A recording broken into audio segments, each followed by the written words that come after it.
Hoje nós vamos falar sobre o respeito à propriedade. Se há uma coisa que deixa tanto a criança como o adolescente extremamente indignado, revoltado, chateado com os pais, é o desrespeito ao que lhe pertence, desrespeito à sua propriedade. Nós vamos falar mais detalhadamente sobre isso. Por exemplo, quando os pais, o pai ou a mãe, vai entrar no quarto da criança e não batem na porta, entram de uma vez, abrem a porta de uma vez.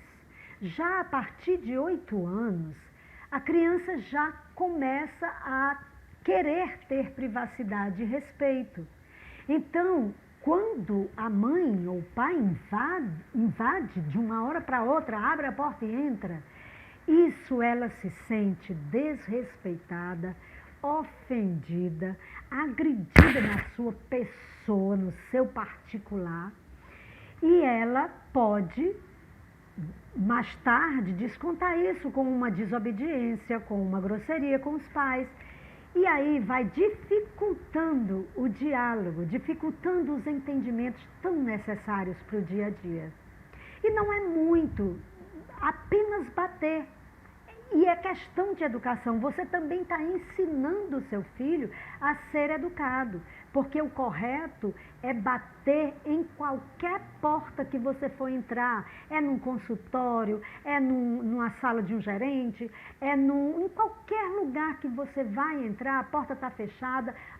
Nem que você tenha permissão para entrar, mas toque, bata antes de entrar. E não esqueçam, o filho está o tempo todo aprendendo com o seu exemplo. Isso é constantemente, os pais têm que se ligarem nisso. Né? Eles podem ensinar muito sem dizer nenhuma palavra, só com o exemplo. Outra coisa que também deixa os filhos indignados é o fato do pai não respeitar a sua propriedade, aquilo que lhe pertence. Por exemplo, se os pais querem castigar o filho por algum motivo, porque ele deixou de fazer a tarefa, alguma coisa assim, aí querem castigar proibindo o filho de brincar com determinado brinquedo dele. Ora, como assim? O brinquedo não é dele? A criança tem uma mente muito lógica. Como é que vai ficar? A confusão que vai ficar na cabeça dela. Como assim? Meu pai passa por cima de mim e vai mandar no meu brinquedo? Mas o brinquedo não é meu, então não é meu? Ele me deu no meu aniversário e não é meu? Como é que é isso? Isso dá uma confusão, gera indignação, gera revolta, e essas coisas simples podem facilmente ser evitadas. E os pais dão no Natal de presente à criança uma bicicleta, mas querem mandar mais na bicicleta do que o próprio dono. Isso a criança sente, a criança percebe que os pais estão passando por cima dela, estão administrando o que é dela mais do que ela. E isso ela considera um desrespeito. Então não invadam. Se você dá um presente para a criança, respeite, é dela. Ela vai fazer o que quiser com ele. Se você não quer, por exemplo, que ela troque a bicicleta por um chocolate, então você avisa que a bicicleta é valiosa, ela vale o tanto de aí você aponta alguma coisa tão valiosa quanto a bicicleta, né? Que vale uma bicicleta. Então você tem que mostrar o quanto a bicicleta é um objeto valioso que não pode ser trocado por qualquer coisa, né? Então, tudo deve ser informado antes. Agora, um conselho que eu dou aqui é, se você quer presentear seu filho com um videogame, não dê como uma coisa que pertence a ele. O videogame você comprou para você, para o pai ou para a mãe. O filho usa quando você permitir que ele use. Aí tá. Mas acontece o seguinte, se você compra um videogame, dá de presente ao seu filho, O videogame é guardado no quarto com seu filho. Gente, é uma maldade muito grande, porque o videogame ganha todas. É muito difícil estar um videogame ali, você ter livre acesso a ele e ter que estudar. Então, é uma concorrência desleal. É muito mais gostoso, gente, jogar videogame do que ficar estudando horas e horas em cima dos livros. Então, não faça essa judiação com o seu filho. O videogame deve ser guardado fora do quarto dele, na sala, por exemplo, onde ele tem acesso. E quando chegar determinada hora, porque você deve estipular quantas horas ele deve jogar por dia ou por semana, e em que momento, pode ser depois que fizer as tarefas de casa, ele joga durante 1 hora. E tem que ser rigoroso nessa 1 hora. É importante para que os filhos valorizem essa hora, valorizem os pais que têm palavra poderosa, o que dizem cumprem, e assim tudo se torna mais fácil para a vida do filho e para a vida dos pais. Com meus filhos, por exemplo, eu estipulei 1 hora para cada um.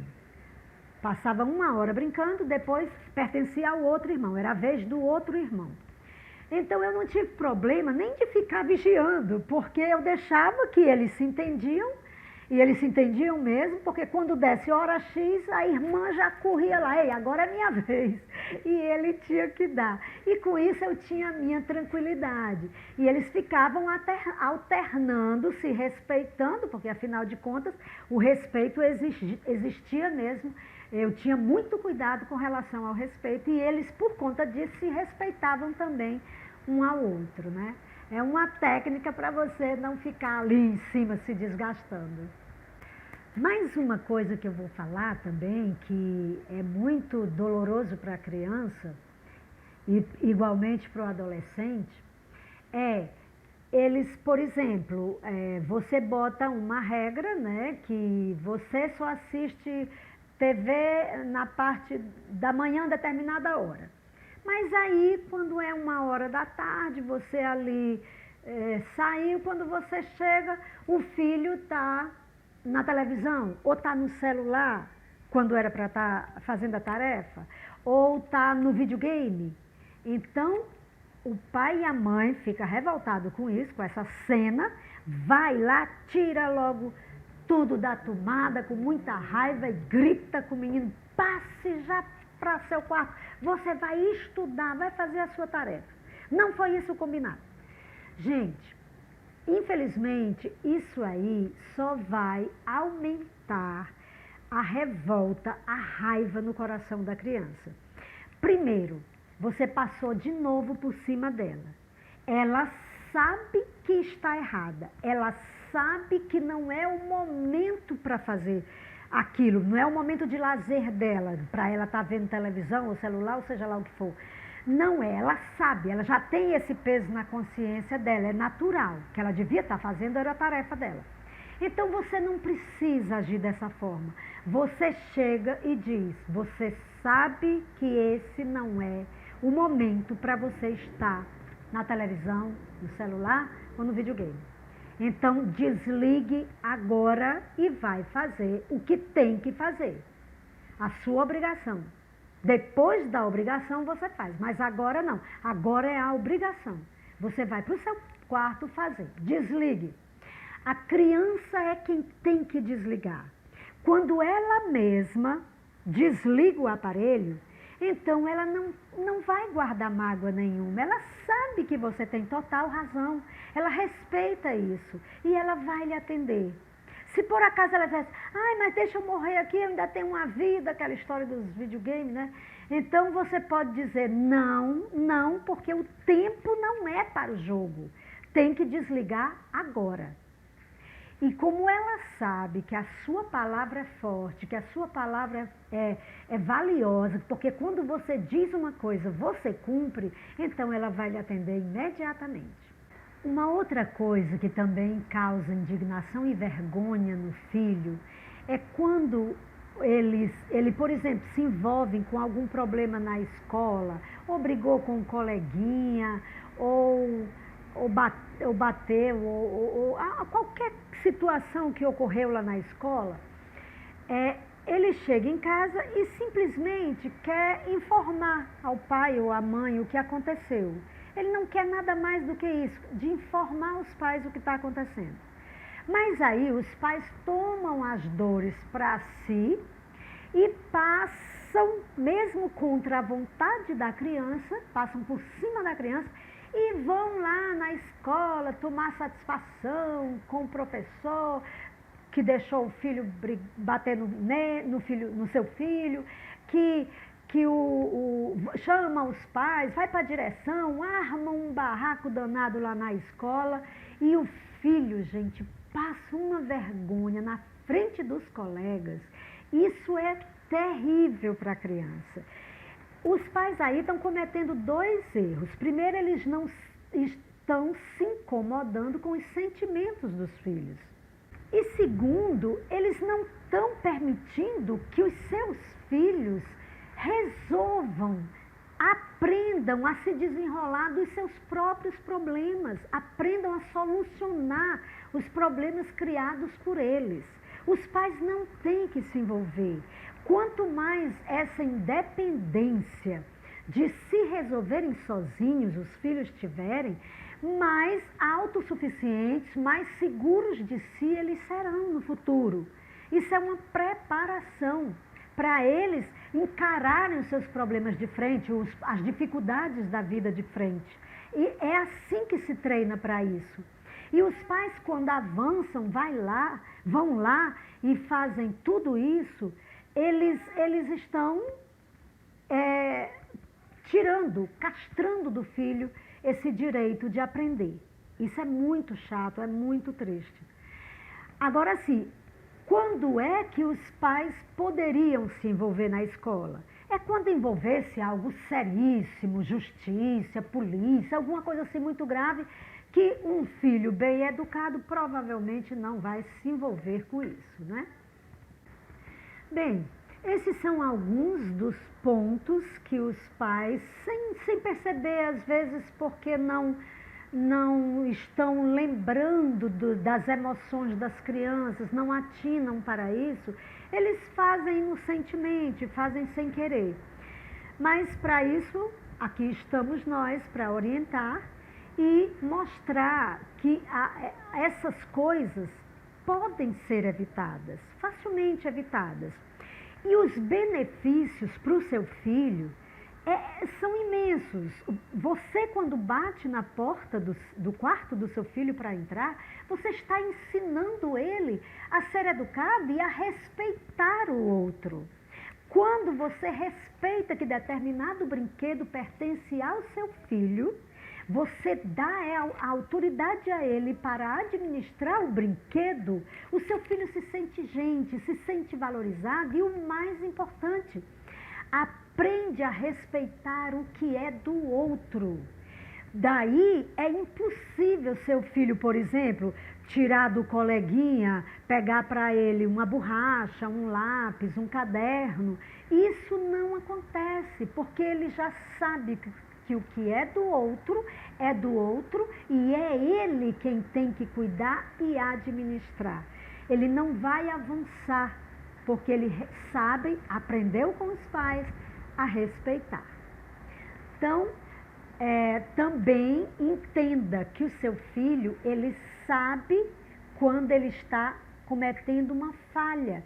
Se ele deixa de estudar para jogar futebol, ele sabe que aquela não é a hora. Então, um toque seu, um alerta seu, às vezes até um olhar, já é suficiente para que ele pare e se dirija para fazer o que deve ser feito.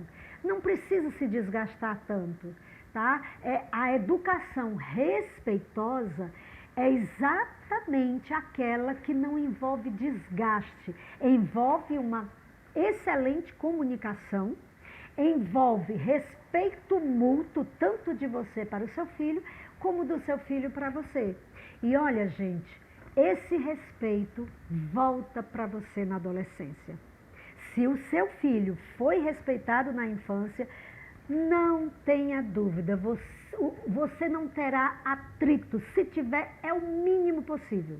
Porque o seu filho sabe como agir, sabe como se comportar e lhe respeitar. Porque você o respeitou, você ensinou como é.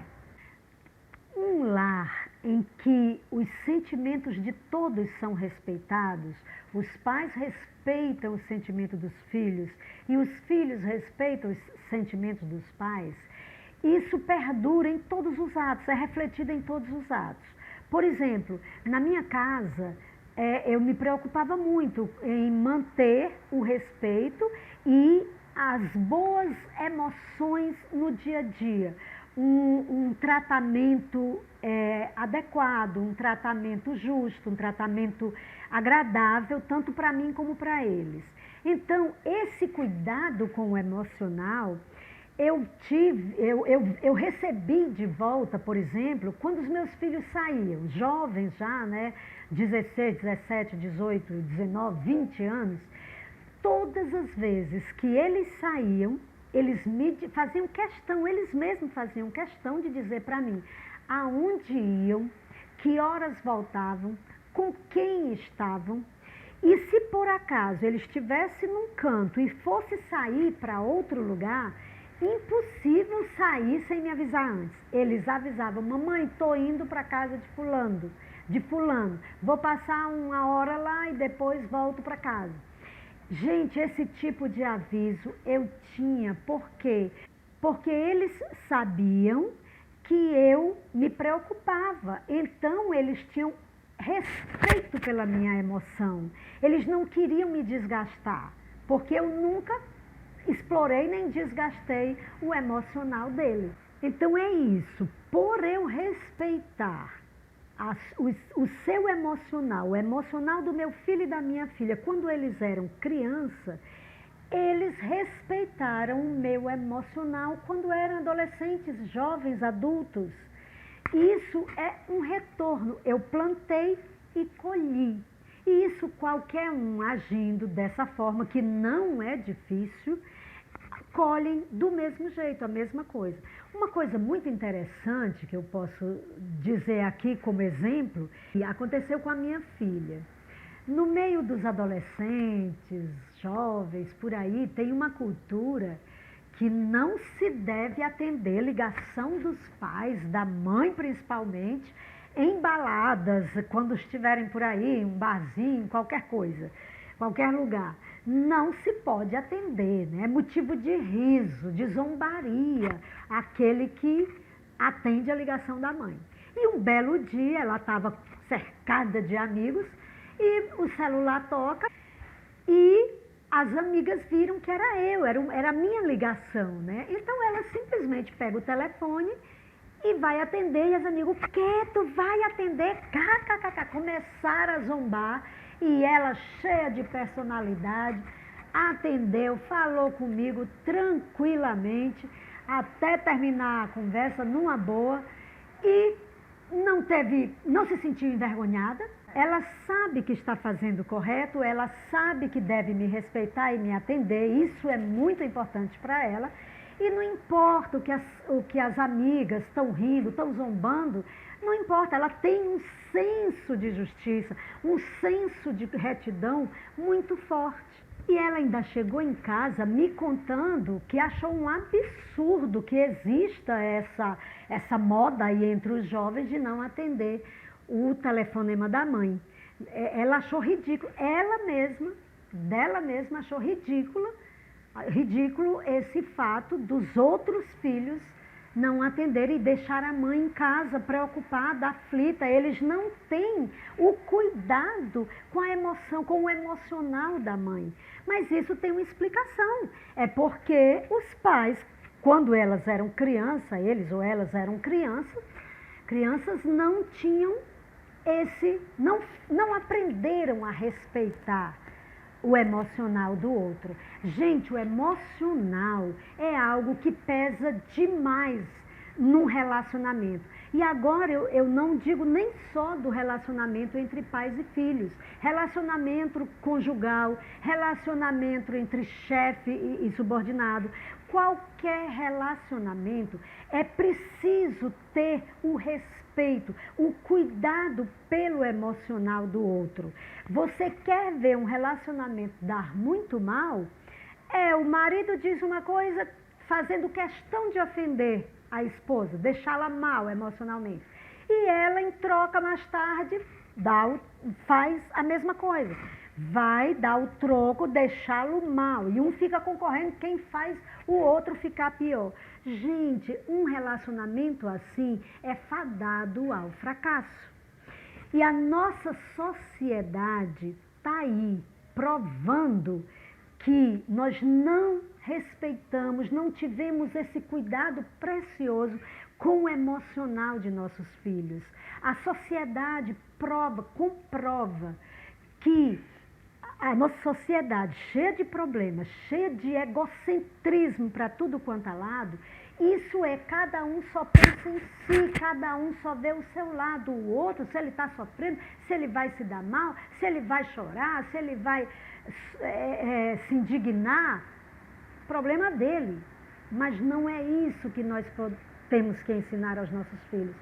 Nós temos que ensinar o companheirismo, e para haver companheirismo é necessário o respeito, a gentileza, o cuidado com o outro. E o cuidado não é só físico. Se as mães tivessem um curso, aprendessem a como educar corretamente, uma das primeiras coisas a ser ensinado num bom curso criança não é só para ser cuidada fisicamente, principalmente deve ser cuidada no emocional. O emocional precisa ter uma atenção toda especial. Só assim a gente conserta, através de uma geração de jovens mais saudáveis, a gente conserta essa sociedade. A próxima geração poderá, sim, ser de pessoas que se preocupam com o emocional e respeitam o outro. Isso porque elas trarão consigo um emocional saudável, porque elas foram bem cuidadas fisicamente e emocionalmente. Bem, gente, foi isso.